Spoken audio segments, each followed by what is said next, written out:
नाज़रीन आदाब, अली वारसी एक मरतबा फिर नया दौर के प्लेटफॉर्म से आपके सामने हाजिर है। और आज जो हमारे पास 3 बड़ी खबरें हैं, उनमें सबसे पहले तो मैं आपकी जो तवज्जो है वो दिलाना चाहूँगा कि इस्लामाबाद में इस वक्त तरनौल के मकाम पर एक बहुत बड़ा धरना जारी है पश्तून तहफ़्फ़ुज़ मूवमेंट का, जिसके अंदर मैंने जो तस्वीरें देखी हैं, जो फुटेज देखी हैं, जो आपको भी इस वक्त कैमरे के ऊपर नज़र आ रही है, आपकी स्क्रीन के ऊपर नज़र आ रही होंगी, तो हज़ारों की तादाद में लोग मौजूद हैं। और मंजूर पश्तीन जो हैं वो आज एक बड़ी तादाद में लोगों को इकट्ठा करके इस्लामाबाद लेकर आए। और वजह इसकी बड़ी बुनियादी सी है, वो ये कि पीसफुल प्रोटेस्टर्स, पीसफुल एजिटेटर्स और पॉलिटिकल वर्कर्स को पश्तून तहफ़्फ़ुज़ मूवमेंट के पीटीएम के गिरफ्तार किया गया है और बिला वजह गिरफ्तार किया गया है। लोगों के नाम भी सामने आए हैं। ईदुर रहमान साहब हैं, ज़कीम हैं, गिलामान हैं, और इसके अलावा एक नेमतुल्लाह वज़ीर साहब हैं, उनको गिरफ्तार किया गया। और भी बहुत सारे लोग हैं जिनको गायब किया गया है। इसकी बुनियाद पर, इसकी वजह से एक जो है वो धरना दिया जा रहा है या बात की जा रही है, रैली निकाली जा रही है और उस पर बात की जा रही है। तो उस पर हुआ ये कि आज फिर दोबारा जो है वो गिरफ्तारियां अमल में लाई गई। और बावजूद इसके कि जो केयर टेकर इंटीरियर मिनिस्टर हैं, जिन्होंने कल ही अपने ओहदे का हलफ लिया है, सरफराज बुगटी साहब, उन्होंने ये ऐलान किया था जिसमें उन्होंने ये कहा था कि पश्तून तहफ़्फ़ुज़ मूवमेंट के जो तमाम लीडरान हैं उनको या उनके जो वर्कर्स हैं जिनको गिरफ्तार किया गया है, उनको मुल्क भर में छोड़ा जा रहा है। लेकिन हकीकत यह है कि ये नहीं हुआ है, या फिर अगर हुआ भी है तो इसका कोई असर या उन तक बात नहीं पहुंची है। क्योंकि उन्होंने ये कहा था कि जी हमारे जो मुज़ाकरात हुए हैं, मुज़ाकरात के बाद ये फैसला हुआ है। मगर आज जो ये पीसफुल प्रोटेस्टर्स थे, इनके ऊपर पुलिस की जानिब से जो है वो वाटर कैनन का भी इस्तेमाल किया गया, इनको डिस्पर्स करने की कोशिश की गई और बदले में इन्होंने भी फिर उनके ऊपर पथराव किया, जिसके बाद पुलिस जो है वो पीछे हट गई। ये एक जो इंटरेस्टिंग इस दफ़ा वाक़या हुआ है वो इस हवाले से है कि इसमें सिर्फ पाकिस्तान पश्तून तहफ़्फ़ुज़ मूवमेंट के पश्तून जो सपोर्टर्स हैं वो यहाँ पर मौजूद नहीं हैं, बल्कि इसमें बहुत से पंजाबी जो हैं वो भी इस मरतबा इस के अंदर शामिल हैं। और आप जो वीडियोज़ हैं, फुटेज है, उसके अंदर आप देख सकते हैं, आवाज़ सुन सकते हैं, जिसमें पंजाबी में गालियाँ दी जा रही हैं पुलिस वालों को। तो क्लियरली वो भी इस पर शामिल हैं। और जो इसमें सरफराज बुगटी साहब जो कि इंटीरियर मिनिस्टर हैं, इस वक्त वो पहले होम मिनिस्टर भी रहे हैं सनाउल्लाह ज़हरी साहब की काबीना में, ये इनकी कोई बहुत आला शोहरत इस हवाले से नहीं है। उसकी वजह ये कि ये पहले भी जो है वो इसी तरह की काम करते थे कि जी कोई धमाका हुआ है जो कि क्लियरली दहशतगर्दों ने करवाया होता था या जो भी वजह होती थी, तो ये फौरी तौर पर जो है वो इंडिया को उसके ऊपर ब्लेम करके और अपनी जान छुड़ाने वाला जो इनका काम होता है, ये माजी में भी इस तरह से करते रहे हैं। 2016-15 में हम इस तरह के वाक़यात बहुत मरतबा देख चुके हैं। अब इन्होंने ये इंटीरियर मिनिस्टर लग चुके हैं, ये मतलब वही अपने काम करके बाप पार्टी वाले। तो अब ये इंटीरियर मिनिस्टर बनने के बाद इन्होंने जो सबसे पहली काम किया वो ये किया कि पश्तून तहफ़्फ़ुज़ मूवमेंट के जो लीडरान हैं या वर्कर्स हैं उनके ऊपर भी वाटर कैनन का इस्तेमाल किया गया है। इसको रोकना चाहिए, बहुत तेज़ी से इसके ऊपर जो है वो अमल दरामद होना चाहिए। जो कुछ कहा गया है मिनिस्टर साहब की जानिब से, उन लोगों को भी छोड़ा जाना चाहिए। जिन वर्कर्स को आज गिरफ्तार किया गया है, एजिटेटर्स को आज गिरफ्तार किया गया है, उसको भी फौरी तौर पर रोका जाना चाहिए। और असल बात कि ये जो एनफोर्स डिसअपीयरेंसेस हैं, इनको ख़त्म किया जाना ज़रूरी है, जिसकी वजह से ये रैली हो रही है या ये धरना हो रहा है या जो भी इस वक्त एजिटेशन हो रही है, वो उसकी बुनियादी वजह जो है उसको सबसे पहले काउंटर करना होगा कि हमें एनफोर्स डिसअपीयरेंसेस की जो अपनी खौफनाक पॉलिसी है, करून वस्ता की जो ये पॉलिसियां हैं, इनको तर्क करना होगा। ये पाकिस्तान एक मॉडर्न स्टेट है और it needs to behave like a civilised country. दूसरी खबर की तरफ चलेंगे। इमरान खान साहब की जो अहलिया हैं बुशरा बीबी, उन्होंने पंजाब गवर्नमेंट को ये कहा है कि इमरान खान को अटक जेल में जहर दिया जा सकता है। उन्होंने पाकिस्तान तहरीक इंसाफ के चेयरमैन से मुलाकात की है, बल्कि उन्होंने की थी, उसके बाद उन्होंने एक लेटर लिखा है पंजाब के होम सेक्रेटरी को, जिसके अंदर उन्होंने ये कहा है कि उनको जो है वो फौरी तौर पर अटक जेल से निकाल कर अडियाला जेल रावलपिंडी में जो है वो उनको शिफ्ट करना चाहिए। और उन्होंने कहा है कि वो मेरे जो हस्बैंड हैं उनको अटक जेल में रखा गया और इसकी कोई जस्टिफिकेशन नहीं है, और लॉ के तहत यानी कानून के तहत मेरे जो हस्बैंड हैं उनको अडियाला जेल मुंतकिल किया जाना चाहिए। वैसे ये कैसे, वो किस बुनियाद पर कह रही हैं, ये मेरे पास इसकी कोई इन्फॉर्मेशन नहीं है कि कौन सा लॉ है जिसकी खिलाफ वर्जी हो रही है ये। वैसे इस्लामाबाद हाई कोर्ट में इस हवाले से एक जो केस है वो पेंडिंग भी है, तो ये अभी सामने आना बाकी है।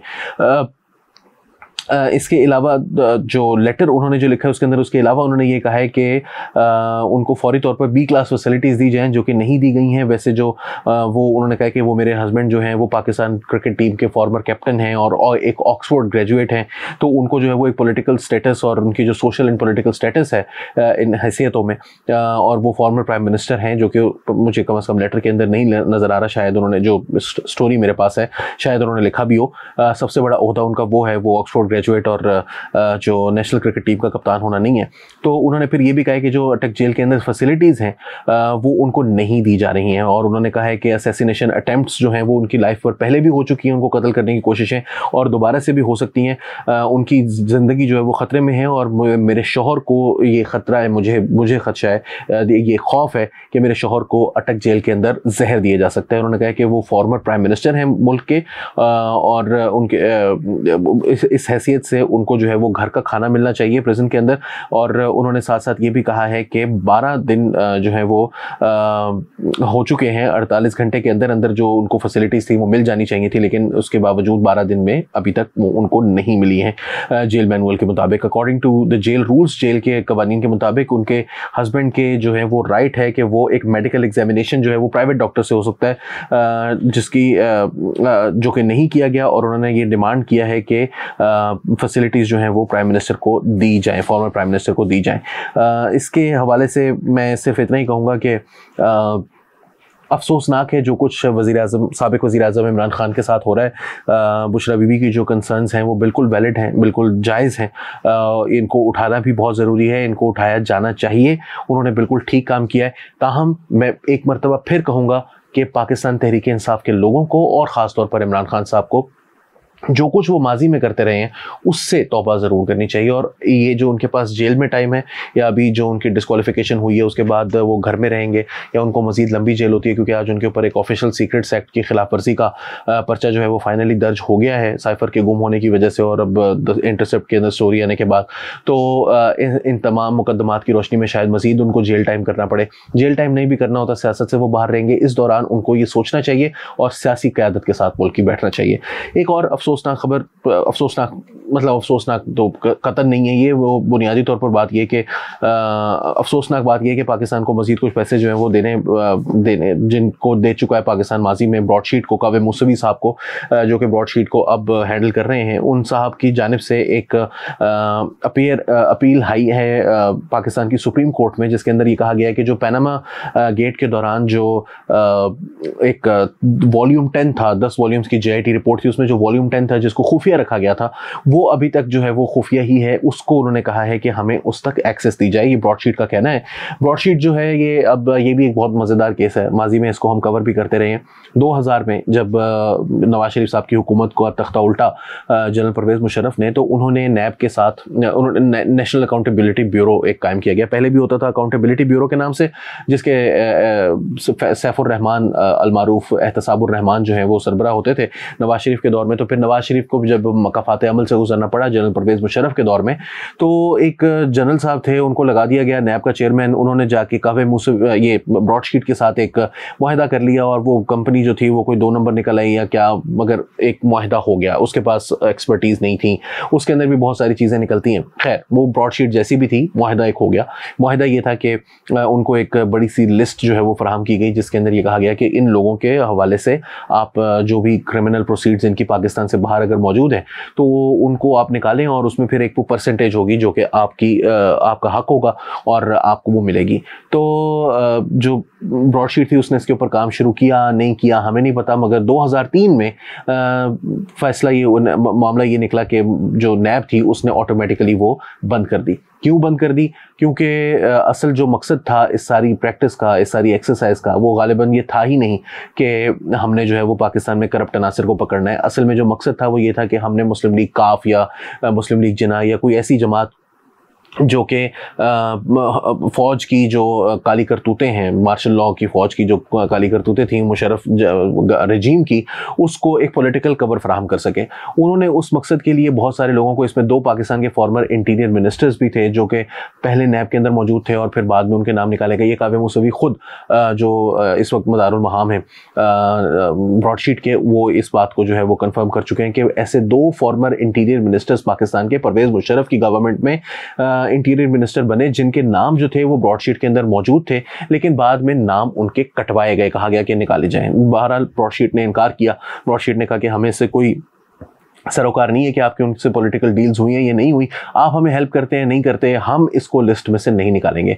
बहरहाल वो कंपनी जो है वो बिल आखिर बैंकरप्ट हो गई, उसके पास पैसे नहीं थे, ख़त्म हो गई इवेंचुअली, और फिर 2018 में जब ये पैनामा का केस जो है वो अपने टाइम पर अपने मंतकी अंजाम को पहुंचा, जैसे भी पहुंचा, तो उसके अंदर मनी लॉन्ड्रिंग का इल्ज़ाम लगा और फिर एक लोअर कोर्ट से एवन फील्ड अपार्टमेंट के केस में नवाज शरीफ साहब को जो है वो सज़ा भी दे दी गई। जब वो सज़ा दी गई तो ब्रॉडशीट एक मरतबा फिर लंदन की एक कोर्ट में गई और उन्होंने कहा कि जी ये पाकिस्तान की जो अदालत है इसने ये साबित हो गया कि वहाँ पर और हमारा ये लिस्ट में नवाज शरीफ साहब का भी नाम शामिल था और इनके जो ये लंदन के अपार्टमेंट्स हैं उनकी फिर परसेंटेज जो हमारी बनती है वो हमें दी जाए।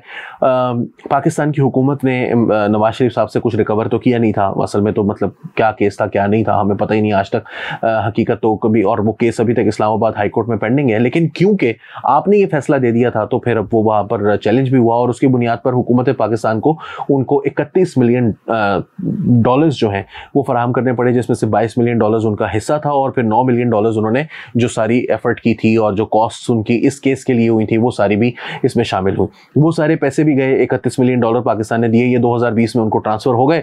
लेकिन जो मज़ेदार बात है वो ये है कि अब वो दोबारा गए हैं और उन्होंने कहा कि पैनामा गेट से, और फिर वो दोबारा बरतानिया की अदालत में गए और उनसे ये सवाल किया गया कि जी नवाज शरीफ साहब जो हैं ये लंदन की जो अपार्टमेंट्स हैं तो उनको भी फरीक बनाया गया, तो अदालत ने नवाज शरीफ साहब और उनके लंदन के अपार्टमेंट्स को इससे बिल्कुल अलग कर दिया।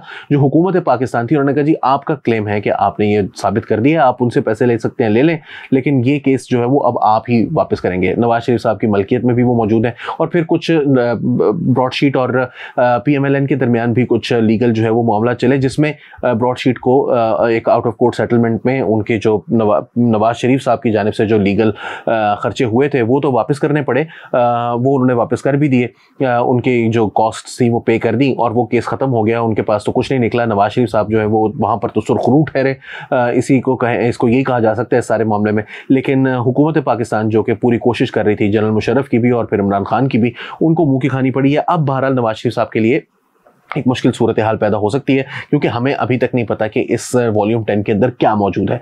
क्या उनको ये किसी ने खबर दी है कि जी वॉल्यूम 10 के अंदर कोई ऐसी बात मौजूद है जिससे ब्रॉडशीट को कोई फ़ायदा हो सकता है या नहीं दी है, ये हमें नहीं पता कि किस बुनियाद पर उन्होंने ये अपील की है। बहरहाल ये अपील जो है ये फाइल हुई है, इसकी बुनियाद पर सुप्रीम कोर्ट इसको 22 अगस्त को सुनने जा रही है। 2 मेंबर बेंच इसके अंदर बनाया गया है जिसको हेड करेंगे खुद चीफ जस्टिस उमर अता बंदयाल साहब, और उन्होंने साथ नोटिस कर दिया है अटॉर्नी जनरल पाकिस्तान को और रेलेवेंट पार्टीज को भी नोटिस कर दिया गया है। तो ये अब इस केस का क्या बनेगा क्या नहीं बनेगा, ये आप जो है वो अगले कुछ अरसे में देखेंगे। 22 अगस्त को हमारे सामने आ जाएगा। अली वारसी को नया दौर के प्लेटफॉर्म से आज की खबरों के बाद इजाजत दीजिए। आदाब।